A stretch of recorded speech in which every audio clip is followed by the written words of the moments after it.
ଜୟ ଜଗନ୍ନାଥ।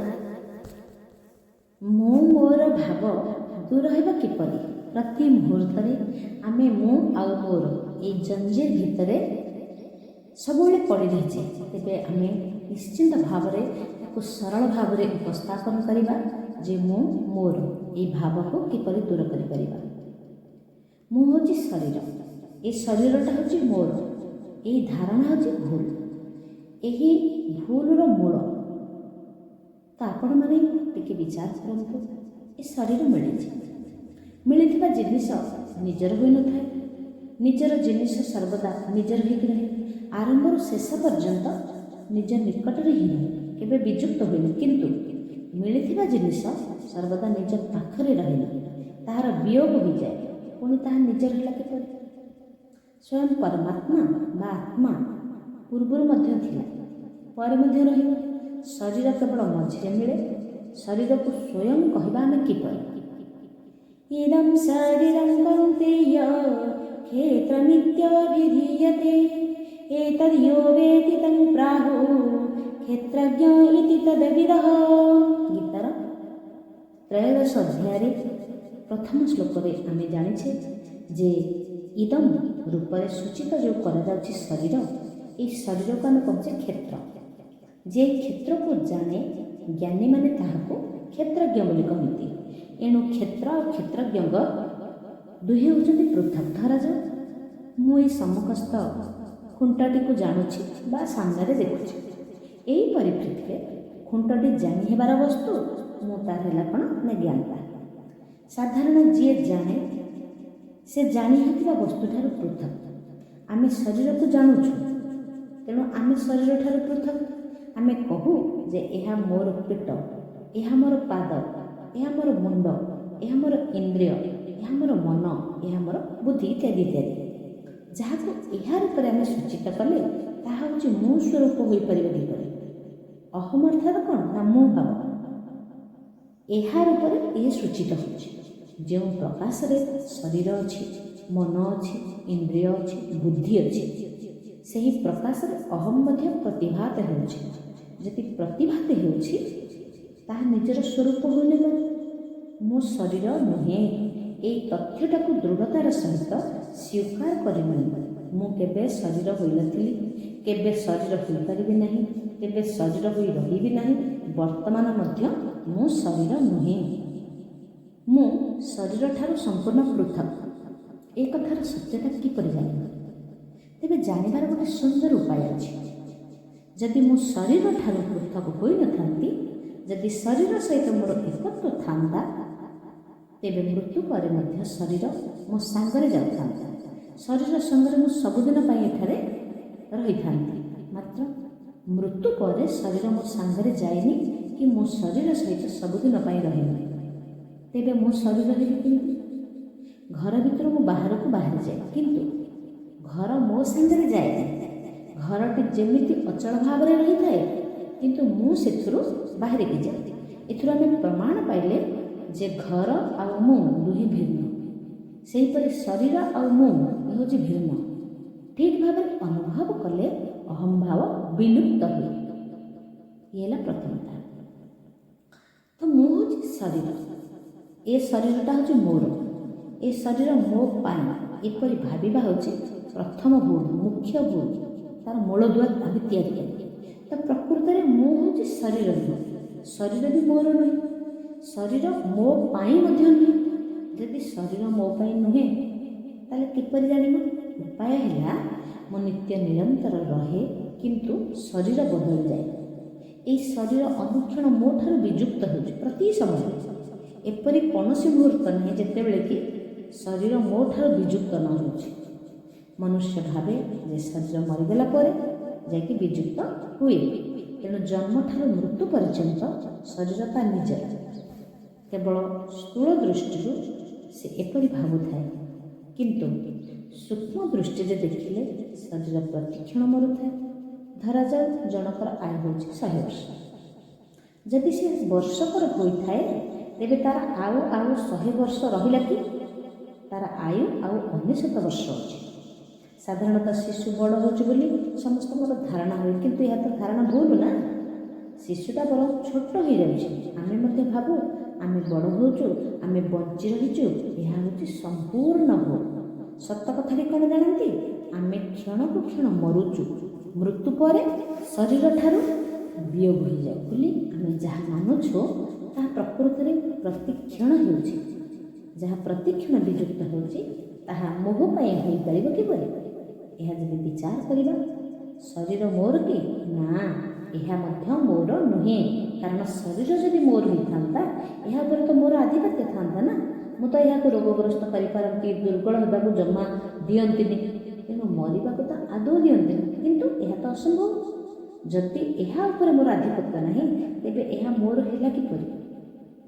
ଭିତରେ ଆମେ ଯଦି ଏଇ ଚିନ୍ତନ କରିବା ଆମେ ଆତ୍ମା ଅଭିମୁଖୀ ହୋଇପାରିବା।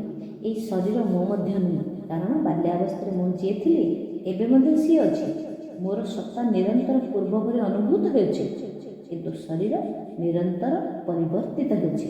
ତେବେ ଶରୀର ମୁଁ ହେଲା କିପରି? ଶରୀରର ସମଗ୍ର ସଂସାର ସହିତ ଏକତ୍ୱ ରହିଛି। ଯେଉଁ ପଞ୍ଚତତ୍ତ୍ୱରେ ସଂସାରଟି ଗଢ଼ା ହେଲା ସେହି ପଞ୍ଚତତ୍ତ୍ୱରେ ଶରୀର ମଧ୍ୟ ଗଢ଼ା ହେଲା। ଚିତି ଜଳ ପାବକ ଗଗନ ସମୀର ପଞ୍ଚରଚିତତି ଅଧମ ଶରୀର। ଶ୍ରୀରାମ ଜୟ ରାମ ଜୟ ଜୟ ରାମ। ଶ୍ରୀରାମ ଜୟ ରାମ ଜୟ ଜୟ ରାମ। ସଂସାରର ସେବା କରିବା ପାଇଁ ଆମକୁ ଶରୀର ମିଳିଛି, କିନ୍ତୁ ନିଜ ପାଇଁ ନୁହେଁ। ଶରୀର ଆମକୁ କ'ଣ କୃତାର୍ଥ କରିପାରିବ? ତ ଆମର କି କାମରେ ଆସିପାରିବ? ଶରୀରକୁ ନିଜର ଆଉ ନିଜ ପାଇଁ ମନେ କରିବା ପରିବର୍ତ୍ତେ ସଂସାର ପାଇଁ ଉଦ୍ଦିଷ୍ଟ ବୋଲି ମନେ କରି ତାକୁ ସଂସାର ସେବାରେ ବିନିଯୋଗ କରିଦେବା ବିଧେୟ। ଏହା ହିଁ ଆମ ପକ୍ଷରେ ଉପଯୁକ୍ତ କର୍ତ୍ତବ୍ୟ ହେବ। ଆପଣମାନଙ୍କର ସନ୍ଦେହ ହୋଇପାରେ ଯେ ଆମେ ପାଇଁ ଶରୀର ସାହାଯ୍ୟରେ ଜପ ଧ୍ୟାନ ଚିନ୍ତନ ସେବା ଇତ୍ୟାଦି ଇତ୍ୟାଦି କରୁଛୁ, ତେବେ ଶରୀର ଆମର କାମରେ ଆସିଲାନି କେମିତି? ତ ବାସ୍ତବରେ ଶରୀର ଆପଣଙ୍କର କାମରେ ଆସିଲେ ନାହିଁ। ଆପଣଙ୍କ ସ୍ୱରୂପ ପର୍ଯ୍ୟନ୍ତ କୌଣସି କ୍ରିୟା ବା ପଦାର୍ଥ ପହଞ୍ଚି ପାରିବ ନାହିଁ। ଅବଶ୍ୟ ଏହା ସତ୍ୟ ଯେ ଜପ ଧ୍ୟାନ ଇତ୍ୟାଦି କଲେ ବିବେକ ବିକଶିତ ହୁଏ, ଅନ୍ତଃକରଣରୁ ସାଂସାରିକ ମହତ୍ଵ ହିଁ ନଷ୍ଟ ହୁଏ। ବିବେକ ପୂର୍ଣ୍ଣ ରୂପରେ ଜାଗ୍ରତ ହୋଇଗଲେ ସଂସାରର ସମ୍ବନ୍ଧ ଛିନ୍ନ ହୋଇଯାଏ। ସଂସାରର ସମ୍ବନ୍ଧ ଛିନ୍ନ ହେବା ମାତ୍ରେ ନିତ୍ୟପ୍ରାପ୍ତ ପରମାତ୍ମା ତତ୍ତ୍ୱର ଅନୁଭବ ହୁଏ। ନିତ୍ୟପ୍ରାପ୍ତ ପରମାତ୍ମା ତତ୍ତ୍ୱର ଅନୁଭବ ଜଡ଼ ଶରୀର ଓ ସଂସାର ଦ୍ୱାରା ହୁଏ ନାହିଁ, ବରଂ ଶରୀର ଓ ସଂସାରର ସମ୍ବନ୍ଧ ଛିନ୍ନ ହେବା ପରେ ବି ହୁଏ। ଶରୀର ଓ ସଂସାରରୁ ସମ୍ବନ୍ଧ ଛିନ୍ନ ହୁଏ ବିବେକ ଦ୍ୱାରା, କ୍ରିୟା ଦ୍ୱାରା ହୁଏ। ଆମ ବିବେକ ଆମକୁ ପରାମର୍ଶ ଦେବ, କ୍ରିୟା ଦ୍ୱାରା କରାଯାଇପାରିବ। ଏଣୁ ଶରୀର ଆପଣଙ୍କର କାମରେ ଆସିଲାନି, ବରଂ ଶରୀର ଆଉ ସଂସାର ଠାରୁ ଗୋଟେ ସମ୍ବନ୍ଧ ବିହୀନ ଆପଣଙ୍କ କାମରେ ଆସିଗଲା। ଏଣୁ ଆମେ ବୁଝିଲେ କ'ଣ ନା ଶରୀର ଆପଣଙ୍କ କାମରେ ଆସିଲାନି, ବରଂ ଶରୀର ସଂସାର ଠାରୁ ଗୋଟେ ସମ୍ବନ୍ଧ ବିହୀନ ଆପଣଙ୍କ କାମରେ ଆସିଗଲା। ଶରୀରକୁ ନିଜ ପାଇଁ ମନେ କରିକି ତା ସହିତ ଆହୁରି ଅଧିକ ସମ୍ବନ୍ଧ ସ୍ଥାପନ ହେଲା। ଆପଣଙ୍କର ମନ ବୁଦ୍ଧି ସାହାଯ୍ୟରେ ପରମାତ୍ମାଙ୍କର ଚିନ୍ତନ କରୁଛନ୍ତି। ବିଚାର କରନ୍ତୁ, ଏଇ ମନ ଆଉ ପ୍ରକୃତି ନା ଆପଣଙ୍କର? ଏଗୁଡ଼ିକ ତ ପ୍ରକୃତିର ନା। ପ୍ରକୃତି ହେଉଛି ପର, ଆପଣ ହେଉଛନ୍ତି ସ୍ୱ। ତେଣୁ ପରମାତ୍ମାଙ୍କର ଚିନ୍ତନ କରିବାରେ ଆପଣଙ୍କୁ ପରାଧୀନ ହେବାକୁ ପଡ଼ିବ, ଜଡ଼ର ଆଶ୍ରୟ ନେବାକୁ ପଡ଼ିବ। ଏପରିକି ଧ୍ୟାନ କଲେ ମଧ୍ୟ ଜଡ଼ର ଆଶ୍ରୟ ନେବାକୁ ପଡ଼ିବ। ମାତ୍ର ଚିନ୍ମୟ ତତ୍ତ୍ୱର ପ୍ରାପ୍ତି ଜଡ଼ତ୍ୱ ତ୍ୟାଗରେ ହିଁ ସମ୍ଭବ। ଜଡ଼ତ୍ୱର ସାହାଯ୍ୟ ଲୋଡ଼ିଲେ ତାହାକୁ ପ୍ରୟୋଜନୀୟ କଲେ ତାକୁ ତ୍ୟାଗ କରିବେ କିପରି? ଆମେ ଜାଣିବା, ଯଦି ଶରୀର ଜଡ଼ ପଦାର୍ଥ ଗୁଡ଼ିକରୁ ସମ୍ବନ୍ଧ ବିଚ୍ଛେଦ କଲେ ହିଁ କଲ୍ୟାଣ ହେବ, ତେବେ ଶରୀର ଆପଣଙ୍କର କେଉଁ କାମରେ ଆସିବ? ଟିକେ ଭଲ ଭାବରେ ବିଚାର କରିବା। ଶରୀର ଆପଣଙ୍କର କି? ଆପଣ ଭଜନ ଧ୍ୟାନ ଦାନ ପୁଣ୍ୟ ସେବା ଯାହା କିଛି ବି କରନ୍ତୁ ନା କାହିଁକି, ଆପଣ ଯେତେବେଳେ ସ୍ୱୀକାର କରିବେ ଯେ ଏସବୁ ମୋର ନୁହେଁ କି ମୋ ପାଇଁ ନୁହେଁ, ସେତେବେଳେ ଯାଇ ଏସବୁ କ୍ରିୟା କଲ୍ୟାଣକାରକ ହେବ। ଆପଣମାନେ କହିପାରନ୍ତି ଯଦି ଏସବୁ ଆମ ପାଇଁ ନୁହେଁ ତେବେ ଏବେ ଏସବୁ ଆମେ କରିବୁ କାହିଁକି? ଆମେ ଅନ୍ୟମାନଙ୍କ ଠାରୁ ନେଇଛୁ, ତେଣୁ ଏସବୁ କରିବା ଉଚିତ। ଶରୀର ମଧ୍ୟ ଅନ୍ୟମାନଙ୍କ ଠାରୁ ମିଳିଛି। ଅନ୍ନ ଜଳ ସବୁ ଅନ୍ୟମାନଙ୍କ ଠାରୁ ମିଳୁଛି। ଆମର ନାମ ବି ଅନ୍ୟମାନଙ୍କ ଠାରୁ। ଅନ୍ୟମାନେ ବି ଆମକୁ ବସ୍ତ୍ର ଦେଉଛନ୍ତି, ଖାଇବା ପାଇଁ ଦେଉଛନ୍ତି। ବାୟୁ ମଧ୍ୟ ଅନ୍ୟଠାରୁ ମିଳୁଛି। ଆମେ ଚାଲୁଥିବା ରାସ୍ତା ମଧ୍ୟ ଅନ୍ୟମାନଙ୍କ ଦ୍ୱାରା ନିର୍ମିତ ହୋଇଛି। ଛାୟା ମଧ୍ୟ ଅନ୍ୟଠାରୁ ମିଳୁଛି। ଘର ମଧ୍ୟ ଅନ୍ୟଠାରୁ ମିଳୁଛି। ଅନ୍ୟମାନଙ୍କ ଠାରୁ ମିଳୁଥିବା ବସ୍ତୁଗୁଡ଼ିକୁ ଅନ୍ୟମାନଙ୍କ ସେବାରେ ବିନିଯୋଗ କରିବାକୁ ହେବ। ଏହାଦ୍ୱାରା ଆମେ କ'ଣ ହେବା ନା ଋଣମୁକ୍ତ ହୋଇପାରିବା। ପୁରାତନ ଋଣ ପରିଶୋଧ କରିବା, ନୂତନ ଋଣ ଗ୍ରହଣ ନ କରିବା ବିଧେୟ। କେମିତି ନା ଅମୁକ ବ୍ୟକ୍ତି ମୋ ପାଇଁ ଉପଯୋଗୀ ହେଉ, ମୋ କହିବା ଅନୁସାରେ ସେ କାମ କରୁ, ସେ ମୋ କଥା ମାନୁ, ଏମିତି ନୂଆ ନୂଆ ଇଚ୍ଛା ରଖିଲେ ନୂଆ ନୂଆ ଋଣ ଲଦି ହୋଇଯାଏ। ଆମେ ତ ଚେତନ, ପୁଣି ଜଡ଼ ବସ୍ତୁ ଆମର କି କାମରେ ଆସିବ? ତେବେ ଆମେ କ'ଣ କରିବା ନା ଜଡ଼ରୁ ମୁକ୍ତ ହେବା ପାଇଁ ହୁଏତ ସଂସାରର ସେବା କରିବା, ଭଗବାନଙ୍କର ସେବା କରିବା, ନଚେତ୍ ନିଜ ପାଇଁ କିଛି କରିବା ନାହିଁ।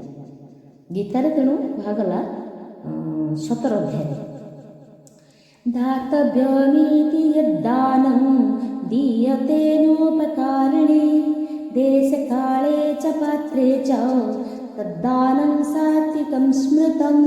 ଦାନ ଦେବା କର୍ତ୍ତବ୍ୟ। ଏପରି ଭାବନାରେ ଉପଯୁକ୍ତ ଦେଶ କାଳ ପାତ୍ର ଅନୁଯାୟୀ କୌଣସି ଅନୁପକାରୀକୁ ଯେଉଁ ଦାନ ଦିଆଯାଏ ସେହି ଦାନକୁ ସାତ୍ୱିକ ଦାନ କୁହାଯାଏ। ଏହି ଶ୍ଲୋକଟିରେ ଆମେ ବ୍ୟାକରଣ ସମ୍ବନ୍ଧରେ ଗୋଟିଏ ବୈଚିତ୍ର୍ୟ ପରିଲକ୍ଷିତ ହେବା। ଭଗବାନ ଅନୁପକାରିଣୀ ପଦଟିକୁ ଚତୁର୍ଥୀ ବିଭକ୍ତି ରୂପରେ ଦେଶେ କାଳେ ଚ ପାତ୍ରେ ଚ ଏହି ପଦଗୁଡ଼ିକୁ ସପ୍ତମୀ ବିଭକ୍ତି ରୂପରେ ପ୍ରୟୋଗ କଲେ। ଅନ୍ତତଃ ପାତ୍ରେ ଚ ଏଇ ଯେଉଁ ପଦଟା ଆଦୌ ତ ସପ୍ତମୀ ବିଭକ୍ତି ହେବା କଥା ନୁହଁ, ବରଂ ଏ ସ୍ଥଳରେ ପାତ୍ରାୟ ହେଇଥାନ୍ତି। ତ ଆଶ୍ଚର୍ଯ୍ୟର କଥା, ଏଥିରେ ମଧ୍ୟ ସପ୍ତମୀ ବିଭକ୍ତି ହୋଇଛି। କେମିତି ହେଲା ନା ଏହାର ପ୍ରକୃତ ମର୍ମ ତ ଭଗବାନ ଜାଣନ୍ତି, ବ୍ୟାସଦେବ ଜାଣନ୍ତି। ମୁଁ ସେମିତି ବିଦ୍ୱାନ ନୁହେଁ ଯେ ଜାଣିପାରିବି, କିନ୍ତୁ ମୋ ଧାରଣାରେ ଦେଶେ କାଳେ ଚ ପାତ୍ରେ ଚ ଅର୍ଥାତ୍ ଦେଶ କାଳ ପାତ୍ର ପ୍ରାପ୍ତ ହେଲେ ପ୍ରାପ୍ତେ ସତି ଅନୁପକାରିଣୀର ଅର୍ଥ ନୁହେଁ ଯେ ଉପକାରୀକୁ ଦାନ ଦେବା ନାହିଁ, ବରଂ ଉପକାର କରିଥିବା ବ୍ୟକ୍ତିକୁ ଦାନ ଦେଲେ ତାହାକୁ ଦାନ ବୋଲି ମନେ କରିବା ନାହିଁ। ଅନୁପକାରୀର ଅର୍ଥ କ'ଣ ନା ଯିଏ ପୂର୍ବରୁ କେବେ ଆମର ଉପକାର କରିନାହିଁ, ବର୍ତ୍ତମାନ ଉପକାର କରୁନାହିଁ, ଭବିଷ୍ୟତରେ ମଧ୍ୟ ଉପକାର କରିବାର ଆଦୌ ସମ୍ଭାବନା ନାହିଁ।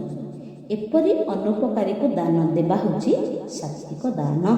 ତେଣୁ ଦେଶେ କାଳେ ଚ ପାତ୍ରେ ଚ ଭଗବାନ କ'ଣ ସାଧାରଣ ଜୀବଠାରୁ ଏହି ଶିକ୍ଷା ଦେବା ପାଇଁ ଦାନକୁ ମଧ୍ୟ ଭାଗ କରିଛନ୍ତି। ତାତ୍ପର୍ଯ୍ୟ କ'ଣ ନା ଦେଶ କାଳ ପାତ୍ର ଉପସ୍ଥିତ ହେଲେ ନିଜର କୌଣସି ପ୍ରକାର ସମ୍ବନ୍ଧ ନ ରଖି ଦାନ ଦେବା ଉଚିତ।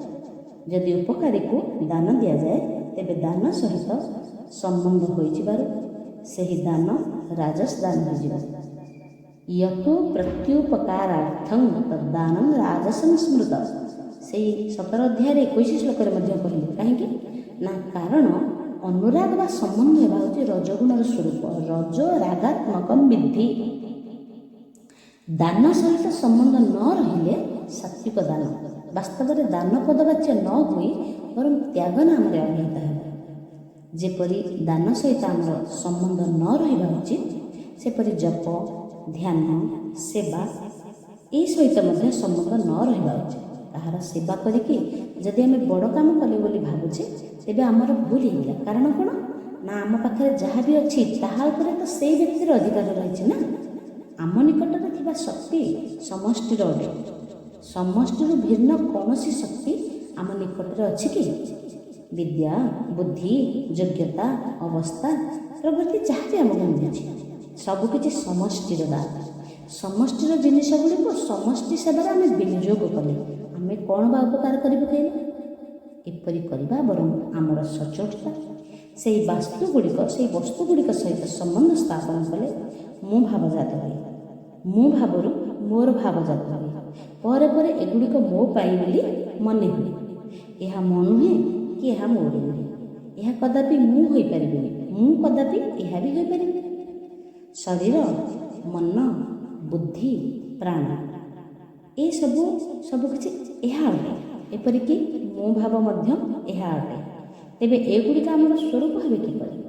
ଶରୀର ଏବଂ ସଂସାର ତା ସହିତ ସ୍ୱୀକୃତ ସମ୍ବନ୍ଧ ଜନ୍ମ ମୃତ୍ୟୁର କାରଣ। ତେଣୁ ଯଥାଶୀଘ୍ର ଏହି ସମ୍ବନ୍ଧକୁ ଦୂର କରିଦେବା। ଦୂର କରିଦେଲେ ମୁଁ ଏବଂ ମୋ ଭାବ ନିଶ୍ଚିନ୍ତ ଭାବରେ ଦୂର ହୋଇଯିବ। ଏଥିରେ କୌଣସି ସନ୍ଦେହ ମାତ୍ର ନାହିଁ। ମୁଁ ଭଗବାନଙ୍କର ଥିଲି, ଭଗବାନଙ୍କର ହେଇକି ଅଛି, ଭଗବାନଙ୍କର ହେଇକି ତାଙ୍କରି ସାନ୍ନିଧ୍ୟ ଲାଭ କରିକି ତାଙ୍କଠାରେ ବିଲୀନ ହୋଇଯିବି। ଏହି ଦିବ୍ୟ ଭାବ ପାଇଁ ଆମକୁ ସାଧନା ପାଇଁ ସ୍ୱାଧ୍ୟାୟ କରିବାକୁ ପଡ଼େ, ସତ୍ସଙ୍ଗ କରିବାକୁ ପଡ଼େ, ସନ୍ଥଙ୍କର ସାଧନାର ମାର୍ଗକୁ ନିଜ ଜୀବନର ଚରମ ପରମ ଲକ୍ଷ୍ୟ ମନେ କରିବାକୁ ପଡ଼େ। ତେଣୁ ମୁଁ ଯାହାଠୁ ଆସିଛି, ଯାହା କାମ କରିବା ପାଇଁ ଜନ୍ମ ହୋଇଛି ତାକୁ ଚିନ୍ତନ କରି ତାକୁ କର୍ତ୍ତା ଭାବରେ ରଖିବା। ଆମେ ହେଉଛେ ଗୌଣ।